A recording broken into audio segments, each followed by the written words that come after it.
പ്രേക്ഷകരെ 71ാമത്തെ നെഹ്റു ട്രോഫി വള്ളംകളിക്ക് ഒരുങ്ങി പുന്നമടക്കായൽ. ഇന്ന് നടക്കുന്ന മത്സര വള്ളംകളിയിൽ 21 ചുണ്ടൻ വള്ളങ്ങളടക്കം 75 കളിവള്ളങ്ങൾ മത്സരിക്കും. മുഖ്യമന്ത്രി പിണറായി വിജയൻ വള്ളംകളി ഉദ്ഘാടനം ചെയ്യും. രാവിലെ 11 മണി മുതൽ ചെറുവള്ളങ്ങളുടെ ഹീറ്റ്സ് മത്സരങ്ങൾ ആരംഭിക്കും. അപ്പോൾ നമുക്കിപ്പം കൂടുതൽ വിവരങ്ങൾ പങ്കുവയ്ക്കാനായിട്ട് കണ്ണൻ നായരും സ്നേഹമോൾ നെനാനും ചേരുന്നുണ്ട്.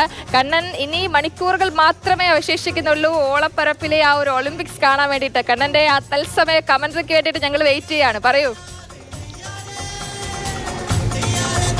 കൃത്യമായി പറഞ്ഞു കഴിഞ്ഞാൽ ഇനി 2 മണിക്കൂറില്ല ഈ മത്സരങ്ങൾ ആരംഭിക്കാൻ. ഏറ്റവും വലിയ വാശിയോടുകൂടിയുള്ള ഒരു പോരാട്ടം നടക്കാൻ പോകുന്ന ഒരു വേദിക്ക് മുന്നിലാണ്, ആ സ്ഥലത്താണ്, ആ അങ്കത്തട്ടിലാണ് നമ്മൾ നിൽക്കുന്നത്. ഈ വള്ളങ്ങളെ കുറിച്ച് പറയുമ്പോൾ ആർപ്പുകളി പോലെ തന്നെ ഏറ്റവും പ്രധാനപ്പെട്ടതാണ് പാട്ട്. എല്ലാ തവണയും വള്ളംകളിക്ക്, നെഹ്റു ട്രോഫി വള്ളംകളിക്ക് ഒരു തീം സോങ് ഉണ്ടാകും. ഇത്തവണയും ഉണ്ടല്ലേ സ്നേഹ?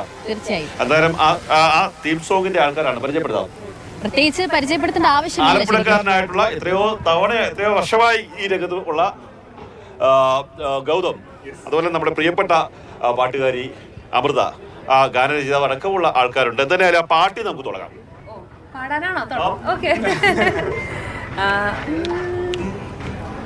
തുഴതാളത്തിൽ ചേരി വരുന്ന ചുണ്ടൻ വള്ളങ്ങൾ, ആവേശത്തിൻ പൂരക്കൊടിയേറ്റം, ആലപ്പുഴയുടെ തനവും മനവും ഓളം തുള്ളുന്നേ, ആർപ്പുവിളിയുടെ ആരവമുയരും വള്ളം കളിനാളെ.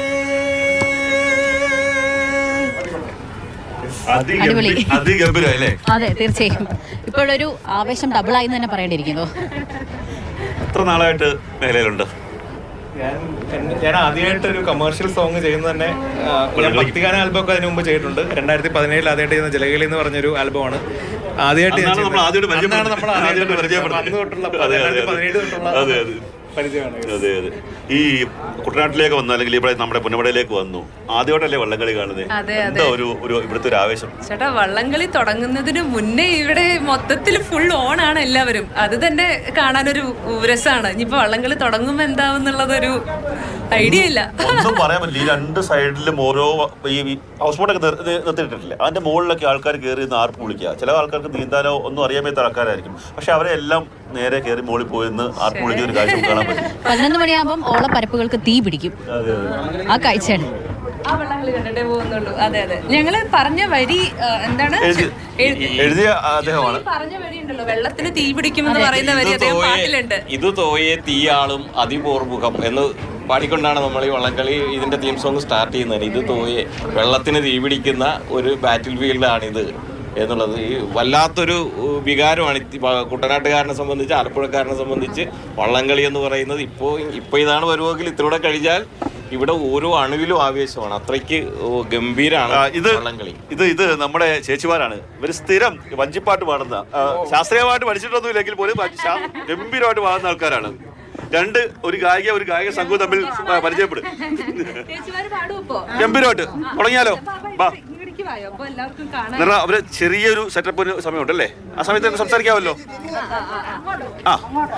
അതായത് ഇപ്പം ഇവിടേക്ക് വന്നു കഴിഞ്ഞിട്ട് നമ്മളെ കൊച്ചു നാളിലൊക്കെയുള്ളൊരു നമ്മുടെ ഒരു വള്ളംകളി ഓർമ്മ എന്താണ്? കൊച്ചു നാളുകൾ, ഞാൻ സത്യം പറഞ്ഞാൽ എൻ്റെ ചൈൽഡ്ഹുഡ് ഞാൻ അബ്രോഡായിരുന്നു. അപ്പം വള്ളംകളിയുടെ സമയത്ത് നാട്ടിലുണ്ടാവാൻ പറ്റിയിട്ടില്ല.